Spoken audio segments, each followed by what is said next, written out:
Assalamualaikum warahmatullahi wabarakatuh. Perkenalkan, nama saya Dr. Rizky Ikaryani, spesialis gizi klinik. Hari ini saya akan memberikan materi mengenai gizi pada dewasa dan lansia untuk kuliah blok elektif pada gizi komunitas. Untuk mempersingkat waktu, langsung saja saya akan share screen untuk materi yang pertama, yakni gizi pada dewasa. Baik. Nah, kita ketahui bahwa masa dewasa adalah masa yang penuh dengan problematika, baik itu kehidupan ataupun problematika gizi ataupun problematika sosial ekonomi dan sebagainya. Sebelumnya kita harus tahu dulu apa itu masa dewasa. Kita lihat di sini bahwa masa dewasa itu terbagi menjadi beberapa fase, di mana masa dewasa awal yang kita bisa lihat pada umur 18 sampai 40, lalu dewasa tengah pada umur 40 sampai 60, dan dewasa akhir yaitu 60 sampai usia lanjut bahkan sampai meninggal. Usia produksi ya ini ada pada masa dewasa di mana akan menentukan produktivitas kerja, dan usia reproduksi ya itu juga pada masa dewasa sangat berhubungan dengan mental, fisik, serta materi. Untuk periode penyesuaian diri terhadap pola-pola kehidupan yang baru dan harapan sosial yang baru, itu juga pada masa dewasa akan terjadi beberapa problematika, baik itu timbulnya degeneratif penyakit ataupun lain sebagainya. Nah, beberapa masalah kesehatan yang timbul pada masa dewasa ini adalah menopause, lalu juga gizi kurang, dan gizi lebih serta beberapa penyakit degeneratif. Kita ketahui bahwa adanya kebutuhan gizi, umumnya laki-laki itu memang memerlukan gizi yang agak lebih dibandingkan wanita. Karena secara fisik memang aktivitasnya mungkin akan lebih banyak ya, lebih banyak bergerak, juga uh, energinya juga lebih banyak tentunya untuk kebutuhan dari si aktivitasnya itu sendiri. Nah, ada beberapa peran dasar yang bisa diharapkan ya dapat digunakan oleh orang dewasa sebagai pedomannya untuk mengatur makanan sehari-hari. Nah, kita lihat di sini. Yang paling penting adalah bukan hanya kuantitas atau jumlahnya, tetapi juga kualitasnya. Makanan yang dikonsumsi harus diperhatikan dan secara kualitas ataupun jumlah ya tidak boleh kurang atau tidak boleh lebih. Dan untuk makanan yang berkualitas, yang dimaksud adalah makanannya cukup gizi ya, gizi seimbang, di mana makanannya itu terkandung atau mengandung kelompok zat yang esensial bagi kehidupan dan kesehatan. Ini adalah status gizi dewasa yang bisa dinilai melalui IMT atau indeks massa tubuh, di mana untuk IMT orang dewasa ya usia 20 sampai 65 tahun ini ada beberapa kategorinya. Ya. Kita lihat di sini kalau IMT kurang dari 15 itu disebut status gizi kurang, 18,5 sampai kurang dari 25 ya kalau orang Indonesia atau Asia Pasifik itu kurang dari 23 IMT-nya itu gizi normal, tapi kalau lebih dari 25 atau sampai kurang dari 27 itu kita namakan status gizi overweight, dan kalau lebih dari 27 kita namakan sebagai obesitas. Beberapa faktor yang mempengaruhi status gizi adalah fisiologis ya, lingkungan, kegiatan fisik, lalu mutu pangan atau tadi kualitas gizi yang dikonsumsinya. Nah, kita lihat di sini pattern-nya yang bagus yang seperti apa untuk dewasa gitu ya, kebutuhan gizinya seperti apa. Nah, untuk AKG atau angka kecukupan gizi dewasa laki-laki itu sekitar 2.200 sampai 2.500 kilokalori. Untuk dewasa perempuan itu sekitar 1.900 sampai 1.750, ini kebalik ya, sampai 1.900 kilokalori. Dan untuk penurunan BMR-nya 2 sampai 3% ya. Hal ini sebenarnya tergantung juga apakah aktivitas fisiknya itu berlebih atau tidak. Terus juga tergantung jenis kelamin ya, tadi dewasa dan perempuan dan laki-laki itu pastinya berbeda, dan masa tubuhnya juga pastinya akan mempengaruhi kebutuhan energi juga. Nah, yang Yang kedua adalah kebutuhan protein, di mana laki-laki itu normalnya kebutuhannya sekitar 60 gram per hari.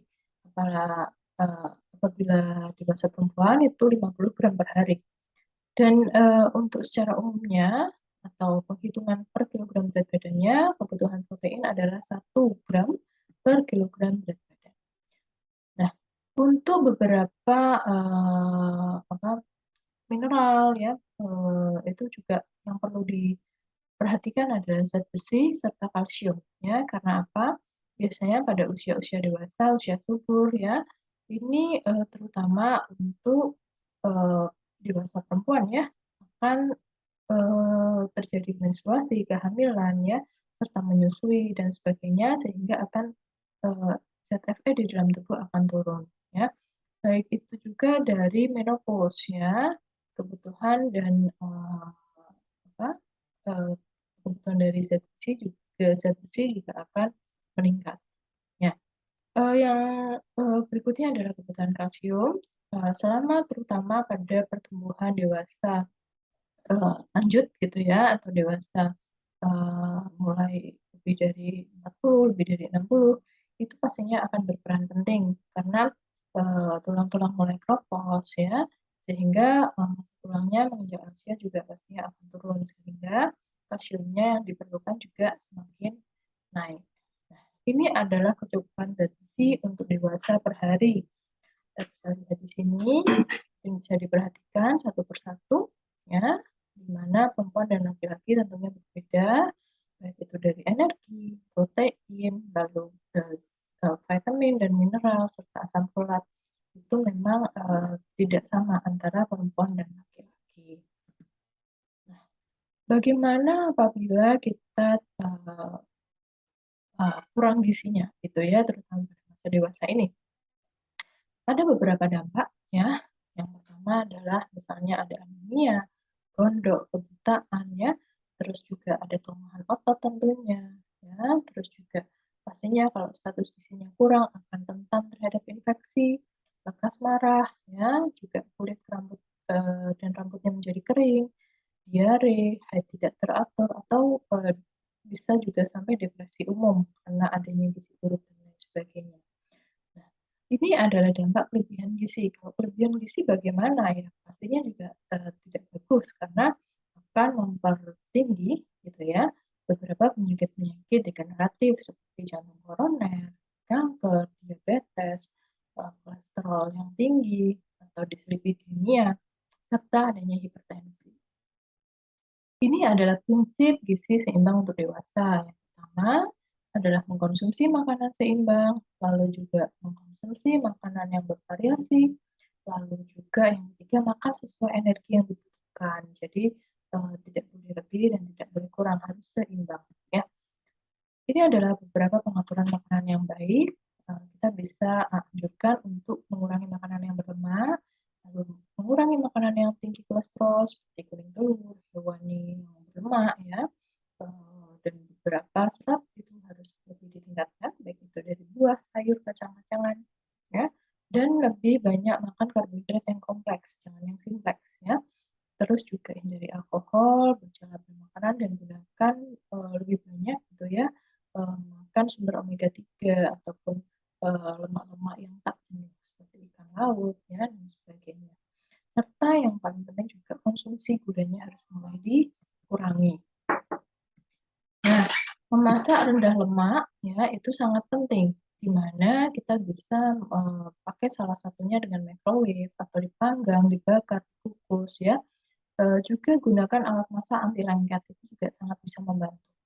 Selain itu kita bisa membuang lemak dari daging atau ayam yang kita konsumsi, lalu juga bisa menggunakan susu skim ya dengan susu yang tinggi lemak dan kurangi pemasakan dengan santan ya. Kita bisa ganti santan dengan sumber santan lainnya atau yang sintetis santan juga bisa. Gunakan juga minyak yang baru, hindari penggunaan minyak lama ya maksudnya ya. Jadi kalau bisa jangan pakai minyak yang digoreng berkali-kali. Nah, so what's your choice? Gimana? Apakah kamu mau jadi healthy adult atau adult yang punya banyak degenerative disease ya, tentunya yang sehat ya, gitu. Baik, terima kasih. Mungkin ini yang bisa saya sampaikan untuk gizi pada dewasa. Nah, selanjutnya materi yang akan saya berikan adalah, gizi pada lansia, ya. Kita lihat, di sini ya. Kita mulai ada di sini. Oke. Nah, ini adalah gizi pada lansia, di mana kita tahu lansia itu, banyak sekali juga masalah-masalah yang terjadi gitu ya, baik itu yang, apa, dari segi, fungsional tubuh ataupun juga dari sosial ekonomi itu pasti akan sangat berpengaruh. Nah, eee apa sih yang, faktor yang memengaruhi gitu ya proses penuaan terhadap, lansia ini? Yang pertama adalah keturunan.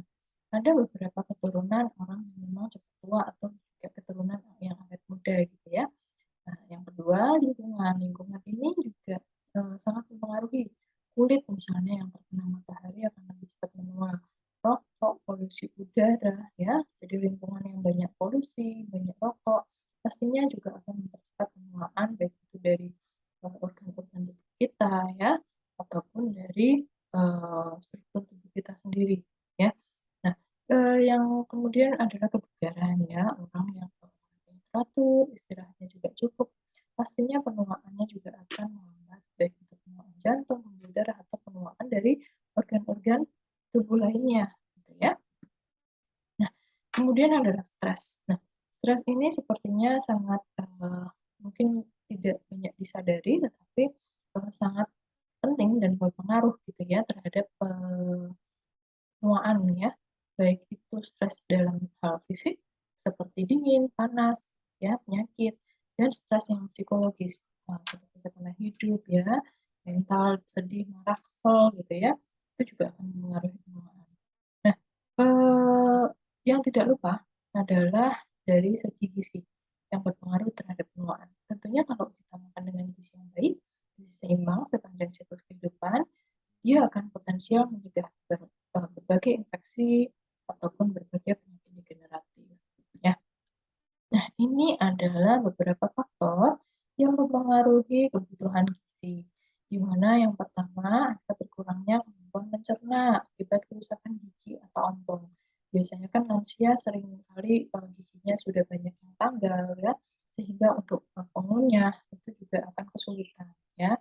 Jadi untuk makan makanan, tertentu yang terlalu keras itu tidak bisa, jadi hanya bisa makan makanan lunak, di mana jenisnya juga pastinya akan terbatas. Yang kedua, berkurangnya indera pengucapan, sehingga penurunan adanya, cita rasa manis, asin, asam, pahit yang ada di lidah. Jadi kayaknya tuh makanan nggak ada yang enak gitu rasanya, ya. Yang ketiga, adanya pelebaran dari esofagus. Jadi memang untuk menelan pun kadang-kadang kalau untuk lansia itu nggak enak rasanya, nyeri ya. Karena apa? Karena adanya esofagusnya sudah mulai melebar dan tidak elastis ya. Yang keempat, penurunan rasa lapar ya. Yang kelima, gerakan ususnya atau peristaltiknya memang lemah ya. Biasanya seringkali lansia itu ada konstipasi, jadi susah buang air besar karena memang peristaltik ususnya sudah tidak sama dengan kita yang masih muda gitu ya, yang masih dalam taraf dewasa. Jadi semakin lama apa umurnya semakin banyak ya, mengarah ke arah lansia, biasanya akan semakin sering terjadi konstipasi. Yang keenam, memang adanya penyerapan makanan di ususnya menurun. Karena apa? Fili-fili ususnya itu sudah mulai banyak yang rusak, banyak yang degeneratif gitu ya. Sehingga untuk menyerap makanan pun ya, usus juga akan mengalami penurunan fungsi ya, sehingga zat gizi yang masuk juga tidak bisa diserap dengan sempurna, tidak bisa dimetabolisme dengan sempurna. Nah, ini yang tadi kita bicarakan ya. Jadi beberapa indera seperti lidah ya ada penurunan secara langsung dan tak langsung yang mempengaruhi nafsu makan. Contohnya papila lidah ya. Itu mulai atrofi sejak usia 50 tahun yang tadinya awalnya pada anak-anak itu jumlahnya 245 ya, kalau sudah mulai lansia ya itu sampai bahkan hanya 88 pili usus yang ada di dalam indera pengecap ya. Jadi sangat rendah sekali, sehingga makanya kalau lansia makan apapun rasanya nggak enak karena pili usus maaf, papila lidah itu juga sudah mulai atrofi. Nah, berikutnya saluran cerna. Nah, ini pada kemampuan digesti dan absorpsi, ya itu juga akan menurun karena hilangnya opioid endogen karena efek berlebihan dari kolesistokinin. Ini memang ada kelainan dari hormonal pada lansia, di mana kolesistokinin itu akan memengaruhi atau menimbulkan anoreksia. Yang kedua, overgrowth bakteri, di mana dia akan menurunkan bioavailability dari vitamin B12 dan penurunan absorpsi kalsium dan non-heme ion, ya, karena berkurangnya sel parietal mukosa lambung. Jadi memang untuk usus sendiri juga pastinya sudah turun fungsinya karena memang istilahnya struktur dari pili ususnya juga sudah semakin melemah atau hilang bahkan.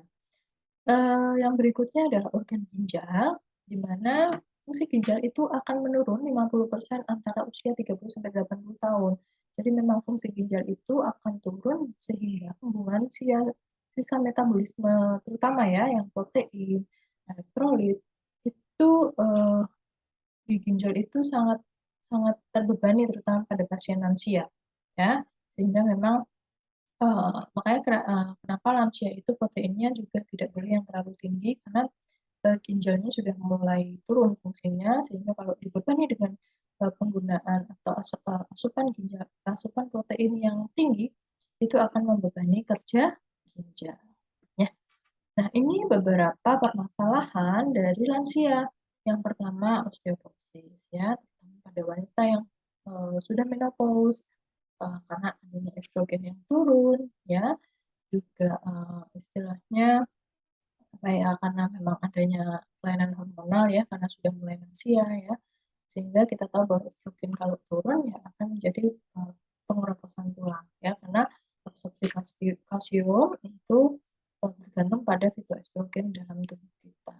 Ya, nah, ini aktivitas fisik, olahraga rutin bisa melancarkan aliran darah dan masuk ke organ-organ pencernaan sehingga memang olahraga terus asupan kalsium itu juga diperlukan pada lansia.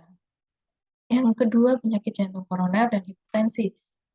Pada pasien dengan lansia biasanya estrogen akan turun ya dan istilahnya untuk pembuluh darahnya juga mulai fragile sehingga banyak terjadi kelainan pembuluh darah terutama seperti jantung koroner dan hipertensi ya. Jadi kalau pasca menopause biasanya uh, banyak ya terutama wanita itu sering terjadi penyakit jantung koroner dan sebagainya. Untuk asupan yang diperlukan yaitu yang pertama pembatasan dari garam atau sodium ya, lalu pemberian zat besi ya, makanan yang mengandung zat besi, yang mengandung asam folat agar pembuluh darahnya itu juga intak ya, serta beberapa makanan yang banyak omega 3-nya. Nah, lalu asupan lemak yang bagaimana gitu ya, yang penting gitu untuk lansia tentunya yang tidak jenuh seperti omega 3, omega 6 ya. Kita bisa lihat di sini omega 3 itu ada dari ikan laut ya seperti tongkol, ikan cakalang ya, lalu juga sarden, salmon ya. Tentunya sampai dengan beberapa makanan yang seperti apa ikan laut itu jangan yang berupa makanan kaleng ya, karena kalau makanan kaleng terutama itu akan banyak tinggi sodiumnya untuk pengawet, sehingga kalau bisa memang yang kita berikan adalah makanan yang dengan basis ikan segar ya, gitu. Jadi bukan ikan yang sudah diolah kalengan. Lalu omega 6 kita bisa berikan seperti minyak kedelai, minyak jagung, minyak bunga matahari, ataupun alpukat kita bisa berikan, masih diperbolehkan.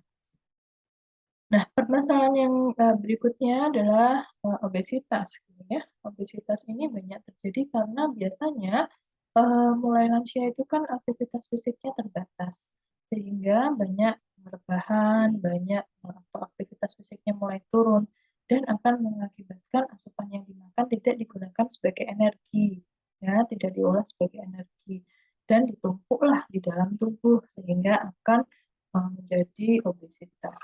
Nah, berikutnya adalah konsumsi serat, di mana konsumsi serat itu kita bisa berikan 25 sampai 35 gram per hari. Ya, beberapa konsumsi probiotik itu juga bisa kita berikan ya untuk merangsang pertumbuhan mikroorganisme baik yang membantu proses pencernaan. Ini adalah permasalahan keempat, yaitu gizi kurang, di mana disebabkan oleh beberapa masalah sosial ekonomi ya, atau juga gangguan penyakit. Kadang-kadang kalau udah penyakitnya banyak gitu ya, konsumsi asupan makanannya juga pastinya akan berkurang, terutama kekurangan protein ya, yang menyebabkan kerusakan sel ya, yang tidak bisa regenerasi sel. Ya, itu juga pastinya akan memungkinkan juga akan terkena infeksi. Permasalahan kelima yakni kekurangan vitamin ya. Seringkali kita tidak memberikan asupan yang baik gitu, terutama untuk mikronutrien baik itu vitamin dan mineral. Padahal vitamin dan mineral ini penting ya, sehingga memang harus tetap dianjurkan ya. Nah, ini adalah beberapa kebutuhan seimbang, jangan zat gizi makro saja, tapi zat gizi mikronya juga harus dipenuhi. Serta kebutuhan serat dan air juga harusnya semakin lansia juga semakin diperhatikan, ya, jangan sampai dehidrasi. Ini adalah contoh isi piringku, di mana setengah piring itu berupa serat, seperempatnya protein, dan seperempatnya lagi starch atau karbohidrat kompleks. Nah, kesimpulan, pemberian nutrisi yang baik pastinya cukup atau sangat diperlukan lansia ya, untuk mempertahankan kesehatan. Dan penurunan kesehatan serta keterbatasan fisik diperlukan perawatan sehari-hari yang cukup. Pemberian informasi ya ini nanti terutama untuk teman-teman adik-adik yang mengikuti kuliah ini nantinya bisa diharapkan untuk memberikan informasi tentang pelayanan kesehatan yang memadai, lalu bagaimana edukasinya untuk pasien dengan lansia ini. Ya. Ini edukasinya, ini mengkonsumsi banyak serat dari sayur buah, konsumsi asam lemak yang eh, mengurangi asam lemak jenuh, kolesterol dan garam, kurangi konsumsi kopi, hindari merokok. Ya, yang keempat, banyak aktivitas fisik dan kontrol obesity, serta makan makanan seimbang ya, sama seperti tadi ya isi piringku. Gampangannya setengahnya itu adalah serat, seperempatnya protein, dan seperempatnya karbohidrat kompleks. Ya, baik, terima kasih. Cukup sekian materi dari saya untuk gizi dewasa dan lansia. Saya akhiri dulu untuk kuliah hari ini. Sampai bertemu lagi dengan materi berikutnya. Wassalamualaikum warahmatullahi wabarakatuh.